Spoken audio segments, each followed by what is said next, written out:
ઘોડામાં પડી રહે તો કચરો અને આકાશમાં ઉડે તો પતંગ. હે, એક કાગળ કેટલું શીખવાડે છે.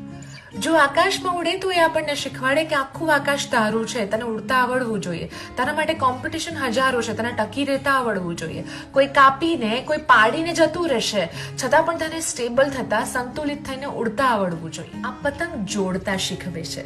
પતંગ એકલી પણ આકાશમાં ટકી નથી શકતી, એની જોડે જોડાય છે દોરી અને કિન્ના.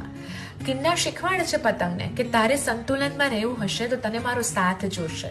બિલકુલ, આપણા જીવનમાં સંબંધો પણ આપણને જોડતા શીખવાડે છે. એકની જોડે બીજું પૂરક થાય તો જ આપણું જીવન કમ્પ્લીટ. અને આ જ પતંગ જ્યારે આકાશમાં ઉડે ત્યારે ચગાવવા વાળો ખુશ, ફિરકી પકડવા વાળો ખુશ અને આ પતંગને ચકતા જોવા વાળો ખુશ. આ પતંગ જ છે જે આપણને ખુશ રહેતા શીખવાડે, અને જેને ખુશ રહેતા આવડે ને એ બધાને ખુશ રાખી પણ શકે. એ આપણને આ સંક્રાંત